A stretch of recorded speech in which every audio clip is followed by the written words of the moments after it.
l'elezione della nuova presidente Cucinotta riprende ad operare la fondazione di Agrigento Capitale della Cultura. Lavorerò per la città e la Sicilia, ha detto. Un consigliere comunale di Favara coinvolto nell'inchiesta sui clan mafiosi di Villa Seta e Porto Empedocle. E dalla regione torna allo straccia a bollo, mentre ci sono ottimi dati sul flusso di passeggeri per gli aeroporti di Catania e Palermo. La Democrazia Cristiana di Totò Cuffaro in crescita, nuove adesioni in provincia di Agrigento, soddisfatto il leader Scudo Crociato. Oggi Open Day, allo Scientifico Leonardo, ai nostri microfoni la dirigente scolastica Patrizia Pilato. Abolizione del biglietto a tariffa minima da 90 minuti per il Coda, con sé una truffa di 3 milioni in danno dei cittadini. Gara di velocità tra le vie di Cammarata, tra gli sguardi increduli e preoccupati dei cittadini, 2 giovani sanzionati dai carabinieri. E poi denuncia a prostituta che dopo la prestazione lo avrebbe derubato, accade ad Agrigento, cane avvelenato a Comitini. In controtendenza sul fenomeno dello spopolamento dei piccoli centri, Joppolo Giancaxio a nuovi cittadini. La Candelora, oggi e domani la Chiesa Agrigentina celebra con religiose cerimonie.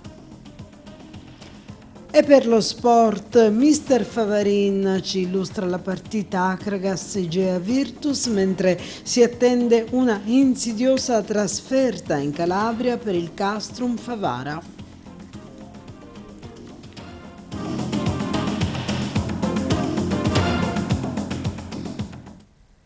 Bentrovati dall'informazione di TVA Notizie. Parliamo di Agrigento, capitale della cultura, perché eletta la presidente della fondazione dice è una situazione complessa, ma lavorerò per fare crescere Agrigento e tutta la Sicilia. Il Consiglio di amministrazione della Fondazione Agrigento Capitale della Cultura ha eletto ufficialmente Maria Teresa Cucinotta, la presidente designata nei giorni scorsi, che ha sostituito il dimissionario Giacomo Minio. Un atto dovuto che da adesso mette l'organismo deputato alla gestione dell'anno che incorona Regina, la nostra città, nelle condizioni di operare direttamente e approntare gli strumenti che facciano della città dei templi punto di richiamo turistico nazionale e non solo. La Cucinotta nel corso della sua carriera si è distinta per avere rivestito importanti incarichi, tra cui l'essere stata prefetto di Palermo, Lecce, Catanzaro e Caltanissetta. Una scelta, quella della Cucinotta, che vuole rappresentare la presenza diretta all'interno dell'organismo della figura del governatore Schifani, essendo da più parti definita sua persona di fiducia, e che altresì per la sua storia vuole esprimere rigore e professionalità, equidistanti da presunti ordini precostituiti che da più parti sono stati lamentati. Nei prossimi giorni la presidente Cucinotta, che parla di rendere concreto ciò che è stato pensato, approvato e messo in campo, sarà in città probabilmente già lunedì nella sede della Fondazione per avviare il dialogo e raccogliere le proposte operative da coordinare in vista degli eventi che mettono Agrigento al centro dell'interesse di turisti, visitatori e tour operator. È una situazione complessa, ha detto, ma io parlerò con tutti gli attori di questa grande kermesse per poter arrivare ad una unica sintesi, in modo da lavorare tutti su un unico fronte per un unico obiettivo, che è quello di far crescere Agrigento e tutta la Sicilia. L'ultima inchiesta sui clan mafiosi di Villa Seta e Porto Empedocle, con annesso un fiorente traffico di stupefacenti ramificato in almeno 3 province, porta a galla una vicenda che fino ad oggi ai più era rimasta ignota e che vede il coinvolgimento di un consigliere comunale in carica di Favara. Ne riferisce oggi il quotidiano Grandangolo, che afferma i protagonisti di questa vicenda, così come emerge dal rapporto dei carabinieri ma anche dall'ordinanza vigilanza del GIP Antonella Consiglio sono Giuseppe Lentini e Domenico Blando. Il primo è consigliere comunale in carica a Favara, eletto nel 2021 con quasi 800 preferenze nella lista Onda e Cambiare Passo con in furna sindaco, per poi formare un nuovo gruppo da indipendente. Il secondo, noto ai più per essere stato arrestato 29 anni fa insieme a Brusca nel covo di Cannatello. E l'assessore regionale delle infrastrutture Alessandro Aricò torna a riaffermare la necessità del ponte sullo Stretto di Messina, è un'opera strategica, dice, che abbiamo sempre sostenuto con convinzione perché rappresenta un passo importante verso il futuro in cui la Sicilia sarà sempre più connessa, sicura e competitiva. Per questo motivo, come Regione ha dichiarato, contribuiamo con 1,3 miliardi di euro alla sua realizzazione. Nello stesso tempo siamo in prima linea per realizzare tutte le opere connesse a partire dal miglioramento del sistema viario. E parliamo ancora di attività della regione siciliana perché arriva nuovamente la misura stracciabollo e poi ci parla di un grande risultato con incremento di passeggeri per gli aeroporti di Catania e Palermo. Sentiamo. Attiva anche per il 2025 la misura della regione siciliana stracciabollo che consente ai siciliani morosi di pagare la tassa automobilistica scaduta senza interessi e sanzioni. Per evitare la prescrizione dopo 3 anni, infatti, non verrà effettuata dall'Agenzia delle Entrate e Riscossione la sospensione di tutte le attività e delle procedure relative ai bolli non versati. Per ottenere lo sgravio è necessario effettuare il pagamento esclusivamente nei punti ACI o negli sportelli convenzionati entro il 30 aprile del 2025. Solo così, infatti, sarà possibile saldare la cartella con l'importo ridotto. Settimanalmente ACI farà quindi pervenire al Dipartimento regionale delle finanze e del credito i flussi dei pagamenti e quest'ultimo poi provvederà a comunicare ad ADER la cancellazione delle somme non dovute grazie allo stracciabollo.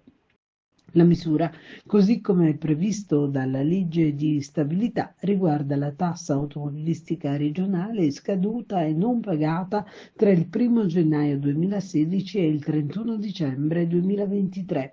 E sempre dalla regione arriva notizia che il dato sugli scali siciliani riportato da Assa Aeroporti evidenzia un traffico complessivo di oltre 23 milioni di passeggeri nel 2024, con un incremento del 13% circa rispetto all'anno precedente. In particolare, tra i 10 aeroporti più trafficati d'Italia ci sono Catania al quinto posto e Palermo al nono. E sempre dalla regione sono stati 600 i candidati che hanno partecipato alle 3 giornate siciliane di recruiting organizzate dalla regione in collaborazione con la compagnia di navigazione Grandi Navi Veloce con Sviluppo Lavoro Italia. Sono state circa 200 le persone che si sono presentate in ciascuno dei 3 giorni nelle sedi dei centri per l'impiego dove si sono svolti i colloqui. E la Democrazia Cristiana in provincia di Agrigento registra nuove adesioni, soddisfatto il leader Totò Cuffaro, il servizio. Nuove adesioni per la Democrazia Cristiana in provincia di Agrigento, nei comuni di Cammarata e San Giovanni Gemini, un operatore politico, 2 consiglieri comunali e 2 amministratori aderiscono al progetto di Totò Cuffaro ed entrano a far parte della famiglia della Democrazia Cristiana. Mario Bellino sceglie di aderire al progetto DC unitamente al consigliere Giuseppe Bellino e all'assessore Vincenzo Russotto di Cammarata, mentre dal Nel comune di San Giovanni Gemini subentrano in DC Simona Baio e Michele Lobello, rispettivamente consigliere e assessore. A ciascuno di loro giunge il benvenuto del segretario nazionale Totò Cuffaro, del capogruppo della Democrazia Cristiana Lars Carmelo Pace e del segretario provinciale Antonietta Vita. Per Totò Cuffaro queste nuove adesioni confermano la bontà, la credibilità e la lungimiranza della proposta politica della Democrazia Cristiana. Dice che in provincia di Agrigento, così come in tutta la Sicilia, continua a registrare nuovi consensi e crescere con entusiasmo, conclude.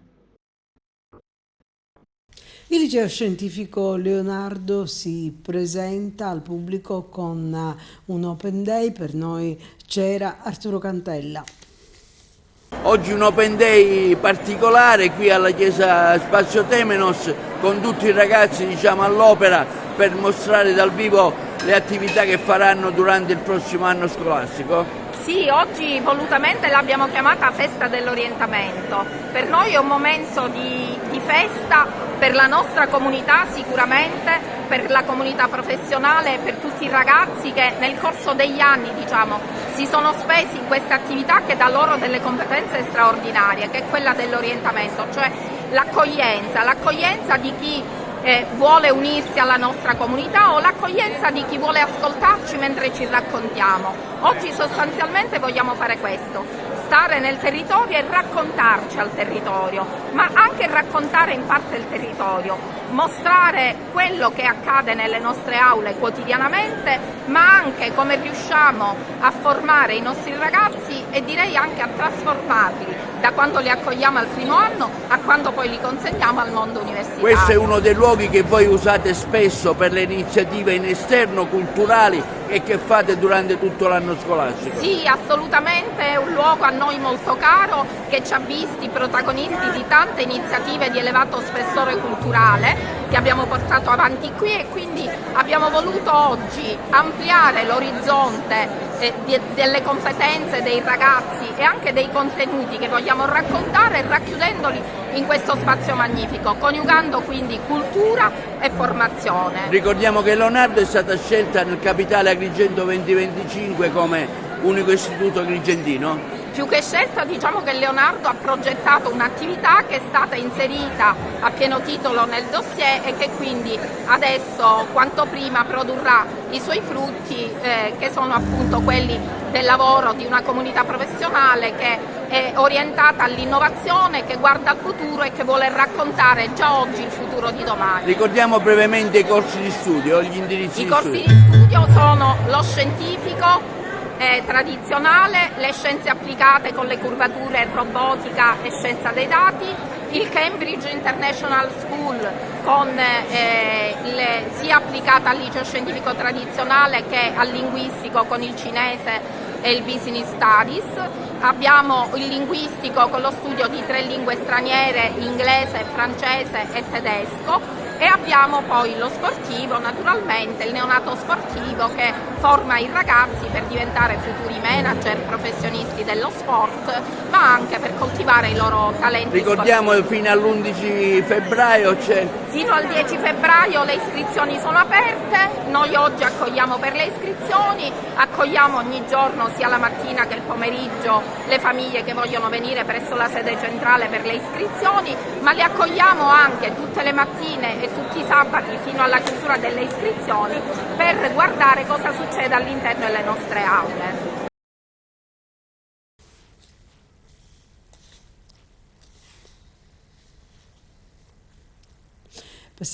Parliamo adesso di trasporti urbani perché secondo quanto emerso nell'ultima seduta del Consiglio Comunale il danno economico subito dai cittadini agrigentini a causa dell'abolizione del biglietto a tariffa minima da 90 minuti ammonterebbe a circa 3 milioni di euro. Per questo Giuseppe Di Rosa, portavoce del Codacons, denuncia con forza quella che definisce una gravissima truffa perpetrata ai danni della città e dei suoi cittadini cittadini. Da anni, sottolinea il Codacons, ha segnalato le anomalie nella gestione della TUA sia sotto il profilo economico che amministrativo, portando avanti battaglie sulla questione del biglietto, sulla qualità del servizio e sulle proroghe illegittime del contratto.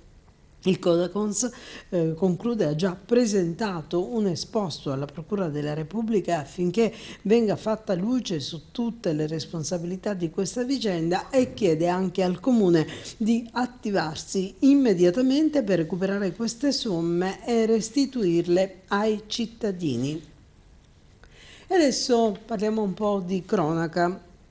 Partiamo da Cammarata, dove i carabinieri della locale stazione hanno sanzionato 2 automobilisti che lungo una delle principali strade del paese hanno ingaggiato una pericolosa gara di velocità mettendo a rischio l'incolumità pubblica. I 2 giovani a bordo di auto sportive si sono sfidati in una serie di sorpassi azzardati e manovre spericolate, trasformando la strada in un circuito improvvisato. L'episodio è iniziato quando uno dei 2 conducenti ha effettuato un sorpasso rischioso, scatenando la reazione dell'altro, che lo ha inseguito a breve distanza tra le vie del centro sotto gli occhi attoniti di numerosi cittadini. A pochi metri dal punto in cui è iniziata la folle corsa, una pattuglia dei carabinieri era impegnata in un posto di controllo per garantire la sicurezza stradale. I militari, accoltisi dell'alta velocità dei veicoli in avvicinamento, hanno immediatamente intimato l'alto, ma i 2 automobilisti hanno ignorato l'ordine proseguendo la loro corsa. Dopo un breve periodo di ricerche, i responsabili sono stati individuati e fermati grazie alle testimonianze raccolte e alle immagini di una telecamera di sorveglianza. I carabinieri hanno ricostruito l'accaduto e adottato i provvedimenti previsti dalla legge.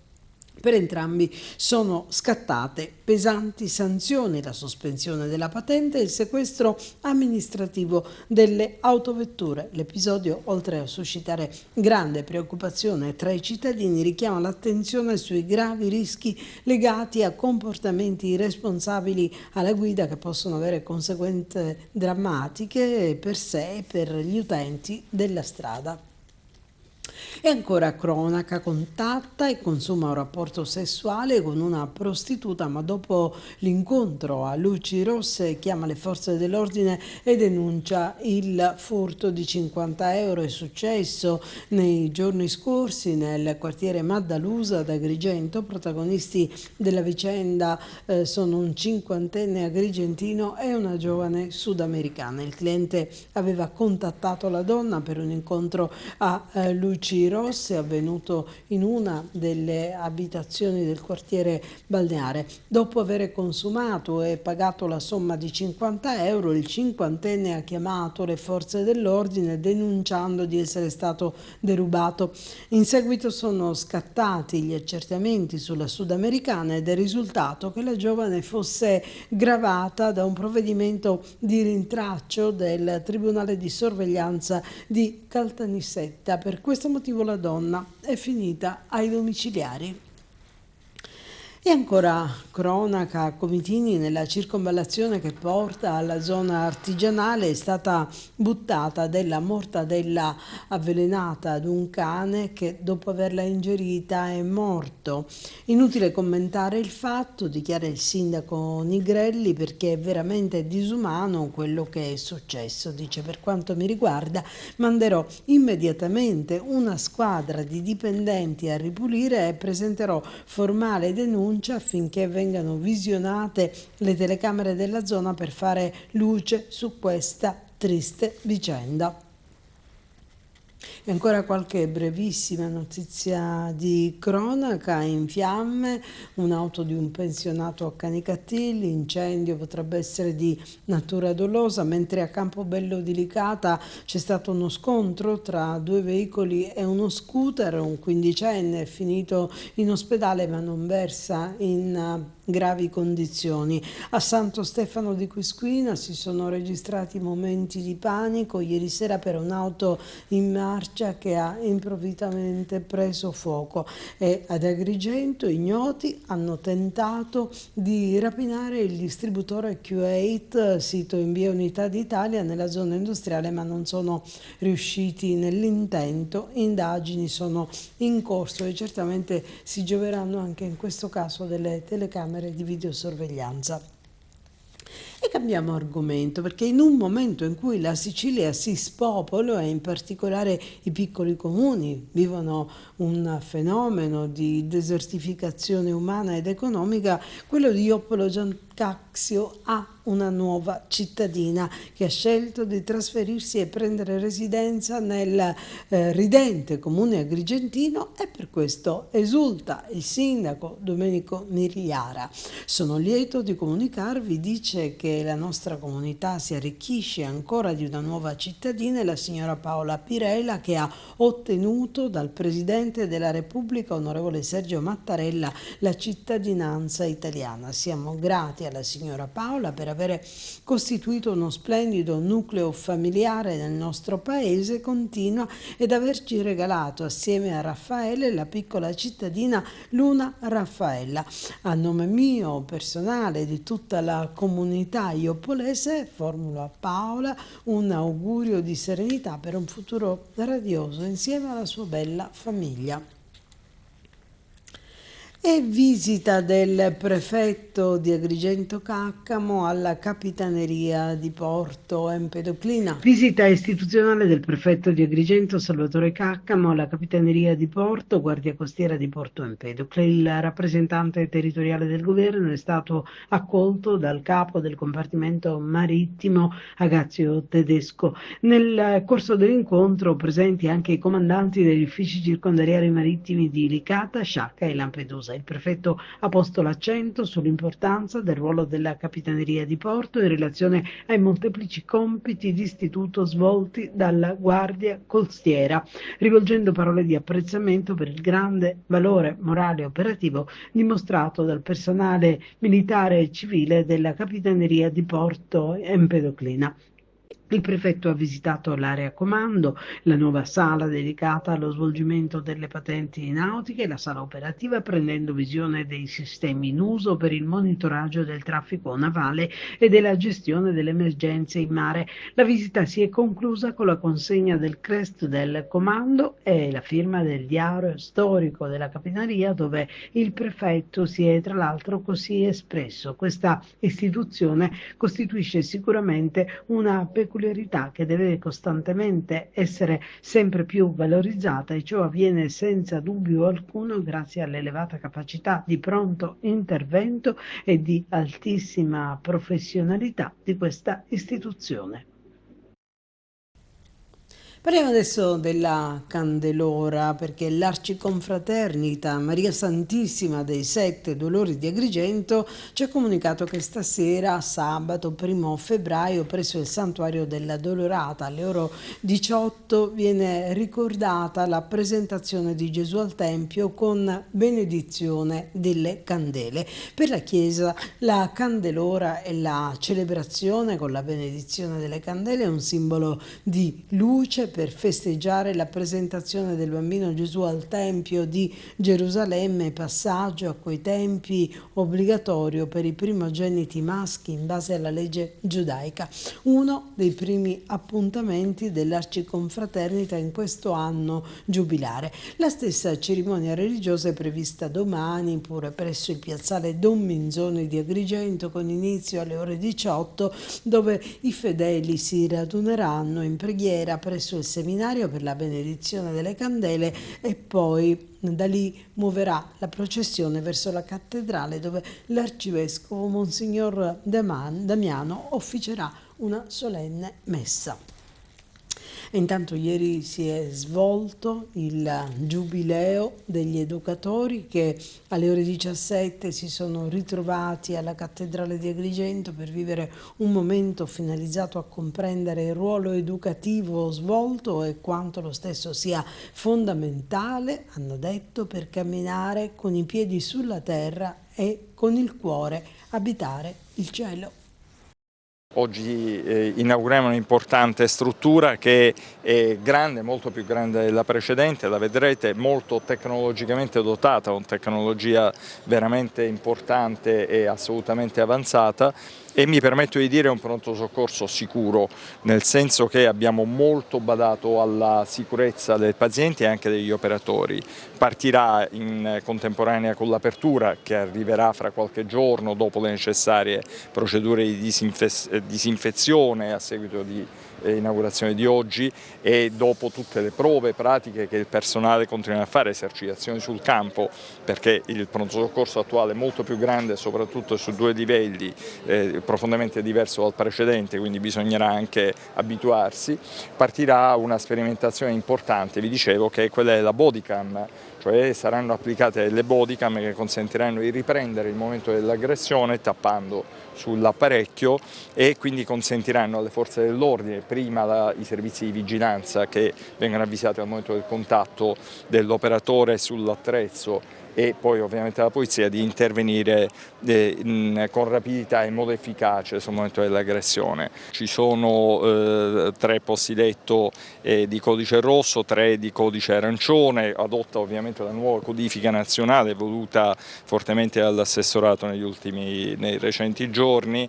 Ci sono 6 posti letto di codice azzurro e poi ampie aree destinate ai codici bianchi e ai codici verdi. Ovviamente c'è anche la sala rosa, che è quella dedicata alle vittime di violenza, che si trovano in un ambiente controllato al piano superiore, e poi sopra ci sono 10 posti di semi-intensiva di stabilizzazione dei pazienti, che sono assolutamente importanti e danno sicurezza al paziente.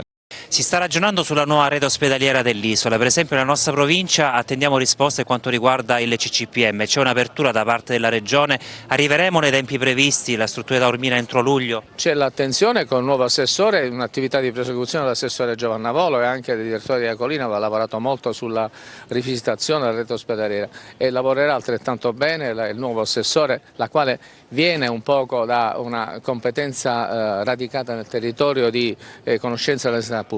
Una cosa sarà un principio, no campanilismi, no doppioni di reparti a distanza di pochi chilometri. Occorre avere di fare queste scelte, ma questo lo facciamo perché in carenza di medici, che non possiamo inventarci naturalmente, non è colpa del governo, ma è colpa di una vecchia programmazione sbagliata 10-15 anni fa sui numeri chiusi dei medici. Dobbiamo razionalizzare l'assistenza facendo in modo che i cittadini abbiano una qualificata assistenza, ma che la distribuzione del sanitario e parasanitario sul territorio sia intelligente e illuminato, quindi non campanilismi ma sì condivisione. Presidente, 4 anni e mezzo per una inaugurazione non sono troppi secondo lei? Guardi, non sta a me dare giudizio, non sono venuto qui per rispondere a polemiche.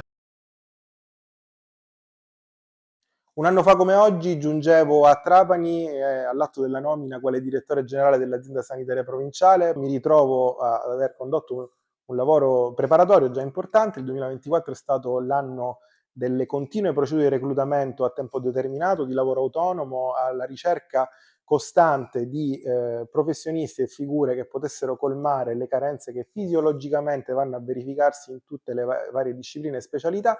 Ebbene, l'impegno che anche in coincidenza con questo primo anniversario di lavoro ho voluto mantenere e proporre alla comunità di questo territorio è la pubblicazione di un maxi bando di concorso per ben 200 figure professionali a tempo indeterminato in tutte le discipline mediche della nostra azienda trapanese. Quindi con l'occasione desidero rivolgere un invito entusiasta a tutti i giovani che intendono iniziare un'esperienza lavorativa nei 7 presidi ospedalieri dell'ASP di Trapani, anche perché il lavoro che stiamo conducendo mira anche ad attuare le previsioni del decreto Calabria e della recente legge finanziaria che incentivano la sottoscrizione di convenzioni per reti extraformative con gli atenei italiani, ed è anche alle università che ci rivolgeremo per rendere più strutturale questa iniziativa. E allora ora andiamo in pubblicazione con l'avviso, ci aspettiamo una grande partecipazione, correderemo il tutto con tutta una serie di azioni importanti rispetto al benessere organizzativo e alle condizioni di lavoro sempre più accattivanti.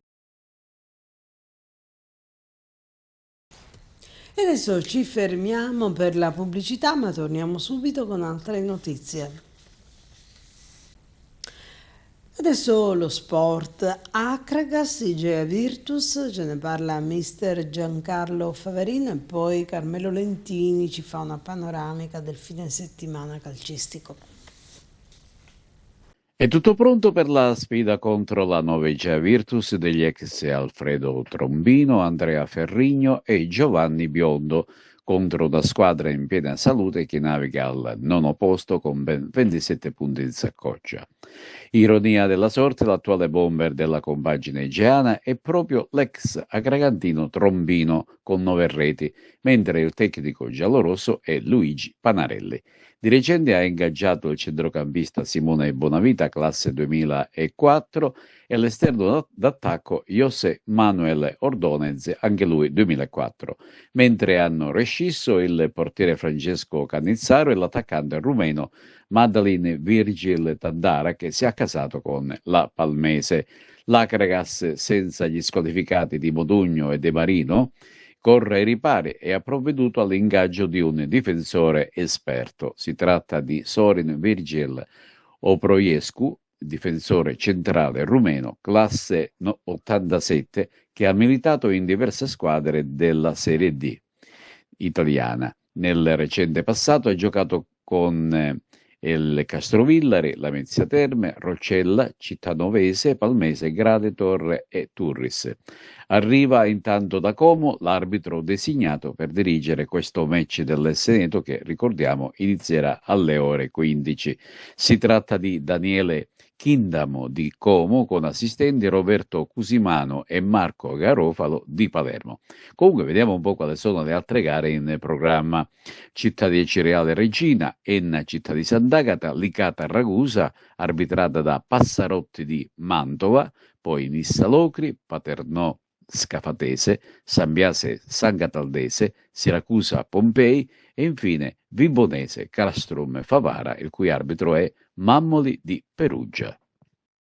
Mister Giancarlo Favarin presenta la sfida di domani contro la Novegea Virtus, squadra ostica che gioca un buon calcio. Per l'Akragas ogni partita è ormai una finale, l'obiettivo è la vittoria. È tanto che si rincorre questa vittoria e dopo la brutta figura di domenica scorsa penso che sia il minimo cercare di fare una grande prestazione e poi insomma il fatto del risultato è scontato. Noi abbiamo solo bisogno della vittoria e dobbiamo cercarla in ogni maniera. Parliamo della partita, tatticamente, che gara ti aspetti, che avversario ti aspetti all'Esseneto? Beh, come tutte le squadre che abbiamo incontrato fino adesso, squadre che sicuramente si vogliono mettere al sicuro, considerano questa partita un crocevia importante perché insomma abbiamo regalato punti a tutti e sicuramente verrà una squadra agguerrita per cercare di fare punti importanti per la salvezza, però noi abbiamo bisogno come l'ossigeno per respirare di questi punti e sicuramente noi dobbiamo fare una grande battaglia, una grande partita, con grande temperamento, con grande attenzione, cercare di indirizzarla quanto prima. La tua Akragas come arriva a questa sfida importantissima per la stagione? Ci arriva paradossalmente, ci arriva bene, è una squadra che sicuramente ha lavorato con attenzione, tutti i particolari, conta poco chi gioca, conta poco il sistema di gioco, conta solamente il cuore, conta la volontà, la determinazione che a volte possono fare la differenza in questa categoria. Ecco, cos'altro può fare domani la differenza, oltre all'atteggiamento, la voglia matta di fare 3 punti? Ecco. Ma guarda, domenica scorsa c'è stato veramente un esodo di tifosi, hanno fatto veramente una cornice importante, da parte loro c'è stato sicuramente un grande impegno per sostenere la squadra nonostante stesse giocando male, il risultato era negativo. Io spero che loro ci diano una mano come hanno fatto domenica scorsa e poi alla fine decideranno cosa fare, se fischiare o meno.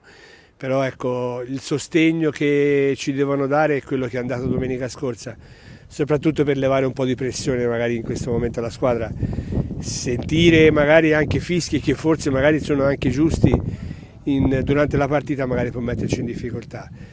Abbiano pazienza fino al 95esimo e poi insomma decideranno cosa fare. Un'ultima domanda, mister, lei è un allenatore navigato di grande esperienza, le chiedo come si può salvare questa Akragas? Ma guarda, io sono rimasto un po' deluso dalla partita di domenica, soprattutto perché non abbiamo giocato come abbiamo fatto nelle restanti precedenti partite, dove la squadra comunque sia aveva una sua identità, stava in campo in una certa maniera, con tutti i difetti che ci possiamo avere. Però domenica è mancato un pochino questo, è mancato la squadra, è mancato un atteggiamento giusto, noi questo non ce lo possiamo permettere, abbiamo bisogno di trovare questo tipo di atteggiamento, questo tipo di voglia, poi gli errori purtroppo ci stanno come sono successi ultimamente, sperando che magari domenica ce ne siano meno. Nei campionati minori in eccellenza è sempre un testa a testa, la lotta per la promozione in Serie D tra l'Atletic Palermo ed il Città di Gela. Infatti sono 2 punti di differenza che ci stanno tra di loro in un campionato che tiene in ansia le tifoserie di entrambi i club siciliani.